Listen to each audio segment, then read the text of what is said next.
आज के दौर में फिजिकल फिटनेस जितनी जरूरी है उतनी ही मेंटल फिटनेस भी है। स्ट्रॉन्ग माइंड सिर्फ एक चॉइस नहीं, ये एक जरूरत बन चुका है। हर रोज की स्ट्रेस, प्रेशर और कंपटीशन से लड़ने के लिए एक सॉलिड मेंटल गेम होना मैंडेटरी है। लेकिन सवाल यह है, अपना दिमाग मजबूत कैसे बनाएं? इमेजिन कीजिए एक ऐसा माइंड जो हर सिचुएशन में काम रहे, जो हर फेलियर को लेसन समझे और हर चैलेंज को अपॉर्चुनिटी में बदल दे। यही है रियल मेंटल स्ट्रेंथ। ये पावर जिम में नहीं, बल्कि डिसिप्लिन, कंसिस्टेंसी और राइट माइंडसेट से आती है। Start with small habits. रोज 10 मिनट की मेडिटेशन, एक इंस्पायरिंग बुक पढ़ना या बस अपने थॉट्स को ऑब्जर्व करना। माइंड को भी वर्कआउट चाहिए होता है। उसे स्ट्रेच करो, पॉजिटिव थॉट्स से फ्यूल दो और नेगेटिव एनर्जी को डिटॉक्स करो।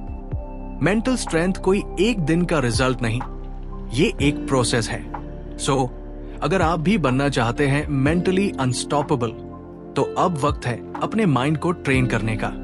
बिकॉज जब माइंड स्ट्रांग होता है तब कोई भी चैलेंज बड़ा नहीं लगता। शाम की हल्की सी ठंड और एक सुनसान पार्क का वो कोना जहां अर्जुन रोज की तरह अकेला बैठा था। उसके हाथ में वही पुरानी डायरी थी जिसके पन्ने उसकी उलझनों से भरे थे और जिनमें उसने वो बातें लिखी थी जो वो किसी से कह नहीं सकता था।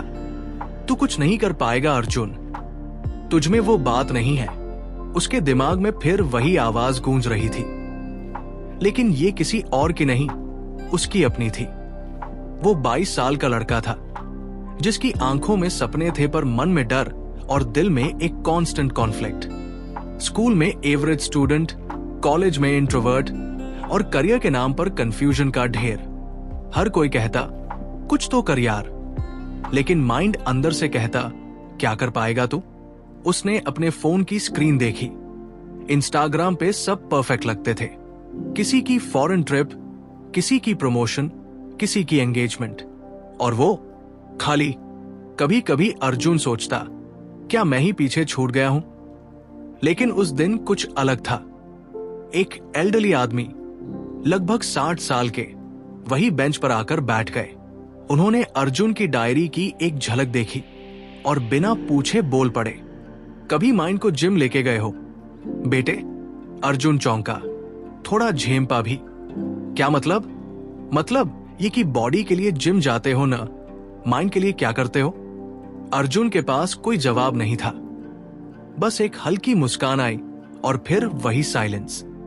Strength doesn't come from muscle only, real strength is in the mind.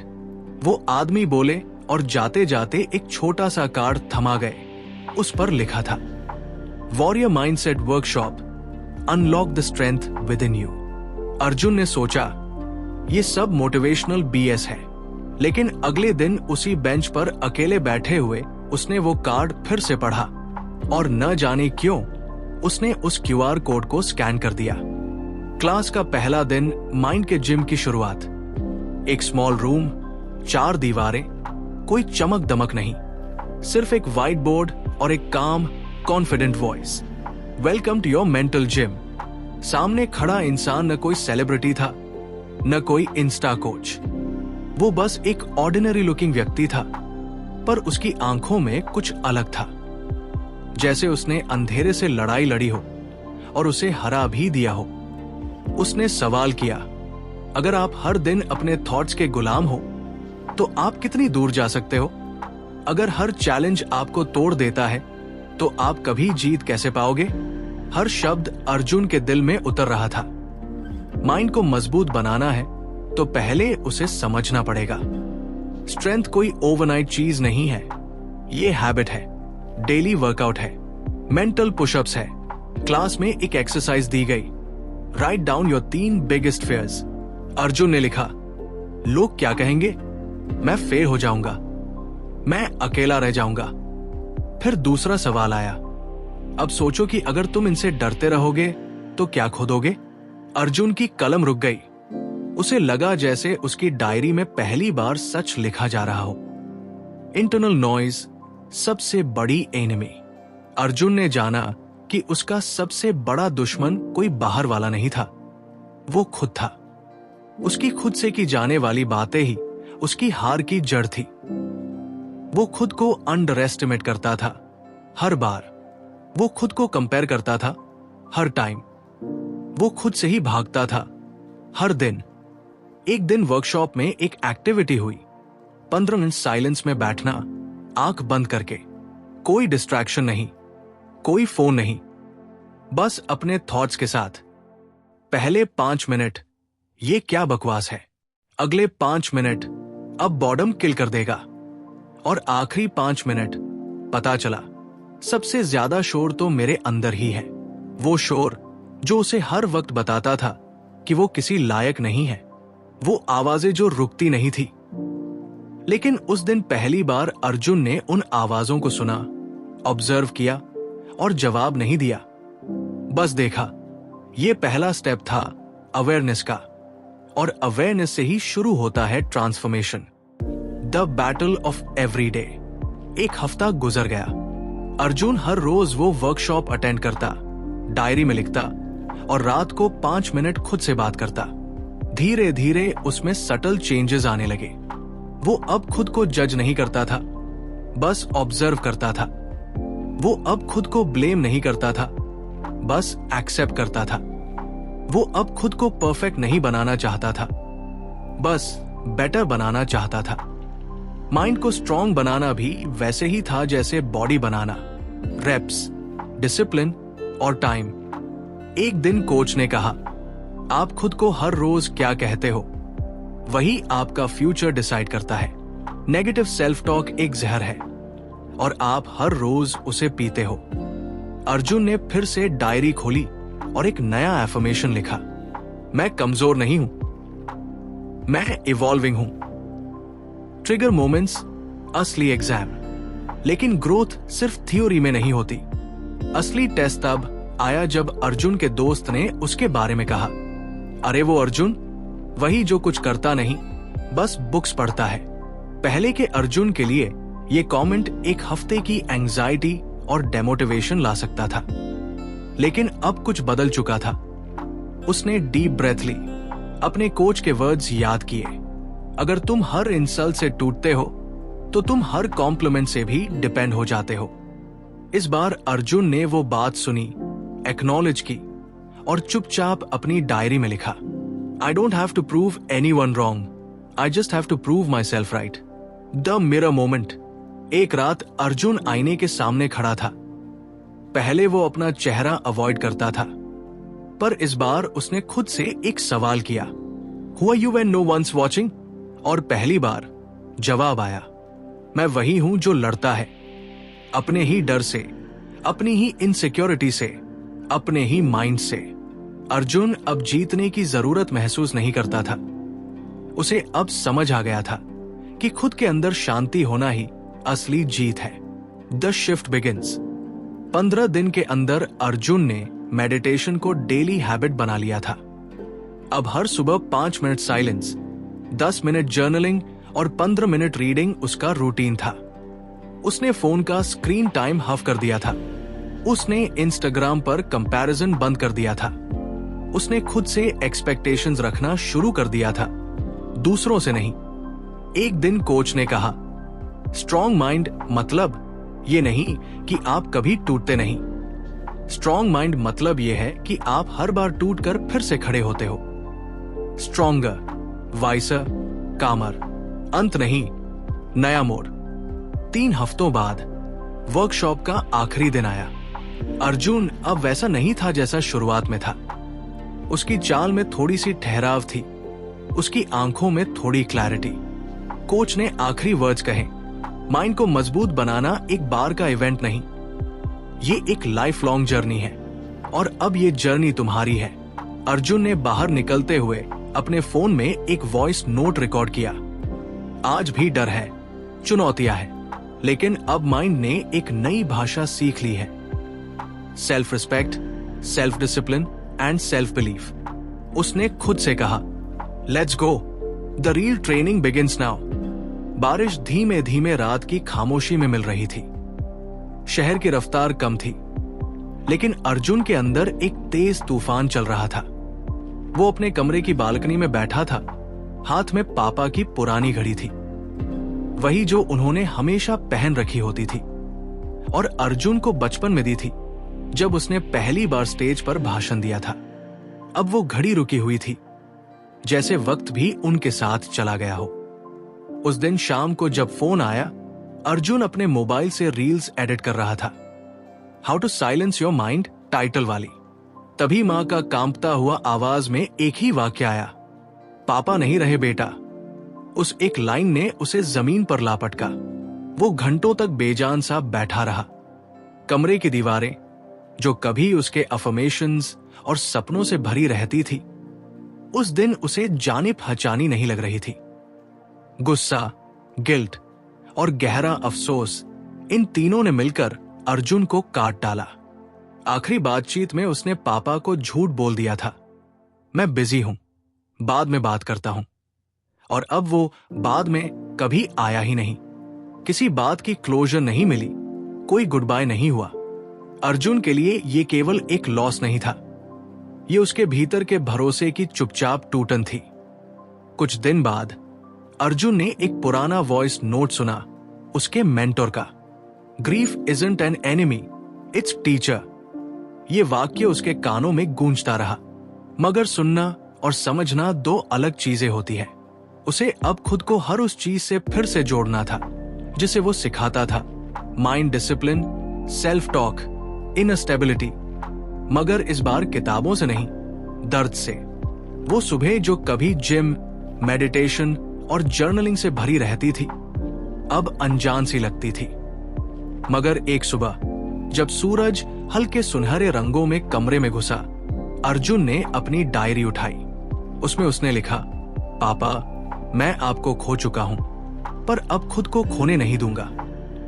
और वहीं से शुरुआत हुई, एक चुपचाप लेकिन गहरी यात्रा की। अब हर दिन वो एक चुपचाप बैठता, इमोशंस के साथ, बगैर किसी एजेंडा के। ग्रीफ को ऑब्जर्व करता, ना कि अवॉइड करता। कभी यादें आती और आंसू बहते, कभी गिल्ट का एक बड़ा सा शैडो फैल जाता। मगर उसने खुद से वादा किया था, इस बार भागूंगा नहीं। इस सिंपल रिचुअल ने उसका माइंड डिटॉक्स करना शुरू किया। वो समझ गया कि इमोशनल पेन को स्ट्रेंथ में बदलना कोई मोटिवेशनल लाइन नहीं है, वो एक तपस्या है। धीरे धीरे अर्जुन फिर से अपने सर्कल में लौटा, सोशल मीडिया नहीं, रियल लाइफ कॉन्वर्सेशंस की तरफ। वो खुद को नहीं दिखा रहा था, खुद को डिस्कवर कर रहा था। उसे लगा कि लोगों को टिप्स नहीं चाहिए, उन्हें कोई चाहिए जो उन्हें समझे, जो उनसे कहे, तुम्हारा दर्द गलत नहीं है। एक कॉलेज ने अर्जुन को इनवाइट किया एक टॉक देने के लिए। पहले तो उसने मना किया, मगर फिर खुद से पूछा, क्या पापा यही चाहते कि मैं रुक जाऊं? वो स्टेज पर गया, पहली बार खुलकर बोला, अपने लॉस के बारे में, अपने गिल्ट के बारे में। हॉल में सन्नाटा था, मगर उस साइलेंस में एक्सेप्टेंस था। लोग रिलेट कर रहे थे और यहीं से अर्जुन ने जाना, वल्नरेबिलिटी ही असली स्ट्रेंथ है। उसके टॉक्स वायरल नहीं हुए, मगर लोगों के दिलों में रह गए। धीरे धीरे उसने एक ग्रुप बनाया, माइंड जिम सर्कल, जहां वो लोगों को सेल्फ अवेयरनेस की जर्नी पर ले जाता। वहां अफर्मेशंस मैकेनिकल नहीं थे, वो ऑर्गेनिक थे। जैसे, मैं हर दर्द में खुद को थोड़ा और समझता हूं। जर्नलिंग अब टास्क नहीं थी, डायलॉग बन चुकी थी। इसी प्रोसेस में उसे नीला मिली, एक लड़की जो एक सेशन में आई थी, चुप, सीधी और जमाने से नाराज। उसके सवालों में क्लैरिटी नहीं, लेकिन बहुत गहराई थी। क्या माइंड हमेशा दर्द देगा? उसने पूछा। अर्जुन ने जवाब नहीं दिया, उसने बस उसे खुद से मिलाया। वो दोनों चुपचाप बैठते, पढ़ते, डिस्कस करते, कोई ड्रामा नहीं, सिर्फ ऑनेस्टी। नीला अर्जुन की मिरर बन गई। वो जब भी खुद को फिर से खोता, नीला उसे जमीन पर लाती। वो कहती, तेरा माइंड तुझसे बहुत तेज भाग रहा है, थोड़ा थाम इसे। अर्जुन को पहली बार लगा, शायद हीलिंग सिर्फ अकेले होने में नहीं, बल्कि सही कंपनी में भी है। पर हर जर्नी में एक टेस्ट आता है। अर्जुन को इंटरनेशनल कॉन्फ्रेंस से कॉल आया, we want you to speak on turning grief into growth. वो स्टेज बहुत बड़ा था, स्पॉटलाइट और एक्सपेक्टेशन से भरा। अर्जुन ने सोचा, क्या मैं रेडी हूं? क्या मैं फिर से अपने घाव खोल सकूंगा? उसने खुद को मिरर में देखा और खुद से पूछा, क्या तू डर रहा है या फिर वही भागना? फिर उसने हाथ में पापा की घड़ी पहनी, आंखें बंद की और सुना, मैं तुझ में हूं। कॉन्फ्रेंस में उसने बोला, खुले दिल से, कांपती आवाज से, मगर सच्चाई से। उसने कहा, मैंने पापा को खोया और उसके बाद खुद को ढूंढा। वो कोई गुरु नहीं बना, वो बस इंसान बना रहा। लोगों ने उसे इसलिए सराहा। उस दिन वो अर्जुन वापस नहीं आया जो पहले था। वो एक ऐसा इंसान बन चुका था जो अपना पास्ट लेकर अशेम्ड नहीं था, बल्कि उस पर ग्राउंडेड था। अब उसका स्केड्यूल मीटिंग से नहीं, मीनिंग से भरा था। हर सुबह वो मेडिटेशन करता और हर शाम वो ग्रैटिट्यूड लिखता, पापा के लिए, अपने इनर स्ट्रेंथ के लिए और उन सभी रातों के लिए जो उसे अंदर से तोड़ती रहीं। लेकिन उन्हीं ने उसे फिर से जोड़ा। उसने एक नया प्लेटफॉर्म शुरू किया, ईयर वर्ड्स, जहां वो कहानियां सुनाता था। ऐसी कहानियां जो फैंसी नहीं, लेकिन जिंदगी की धड़कन से जुड़ी होती थी। लोग उसे सुनते, महसूस करते और खुद को ढूंढते। वो कहता था, माइंड को स्ट्रांग बनाने का मतलब ये नहीं कि हम रोते नहीं, इसका मतलब ये है कि हम रोते हुए भी आगे बढ़ते हैं। हम डरते हैं, लेकिन डर को अपने ट्रूथ से छोटा बना देते हैं। कई साल बाद जब वो एक छोटे टाउन में सेशन लेने गया, एक लड़का आया और बोला, भाई, आपकी बातों से मुझे खुद से डरना बंद हो गया। अर्जुन मुस्कुरा दिया। उसे अब फेम नहीं चाहिए था, वो अब क्लैरिटी चाहता था, और वो हर रोज उसे मिल रही थी। हर एक व्यक्ति की आंखों में जिसने उसके साथ बैठकर चुपचाप कुछ महसूस किया। कहानी वही खत्म नहीं होती। अर्जुन अब भी जर्नी पर है, क्योंकि माइंड को मजबूत करना कोई डेस्टिनेशन नहीं, एक अभ्यास है। वो जानता है कि तूफान फिर आएंगे, पर अब उसके अंदर एक इनर एंकर है। और अगर तुम भी कभी खुद से डिस्कनेक्टेड महसूस करो, तो बस इतना याद रखना, तुम्हारे माइंड को साइलेंस नहीं चाहिए, उसे समझ चाहिए। उसे रिजेक्शन नहीं, अटेंशन चाहिए। और सबसे ज्यादा उसे तुम्हारी खुद से एक ईमानदार बातचीत चाहिए। अगर ये कहानी तुम्हें छू गई हो, अगर अर्जुन की आवाज में कहीं तुम्हारी भी आवाज सुनाई दी हो, तो मैं तुम्हें इनवाइट करता हूं हमारे छोटे से डिजिटल आश्रम में, ईयर वर्ड्स। यहां हम फ्लैशी नहीं हैं, हम रील हैं। यहां हम सॉल्यूशंस नहीं बेचते, हम साथ चलते हैं। सब्सक्राइब करो, जुड़ो, क्योंकि ये सिर्फ शब्द नहीं, ये तुम्हारे अंदर की आवाज की गूंज है। ईयर वर्ड्स, जहां तुम खुद को फिर से सुन पाओ।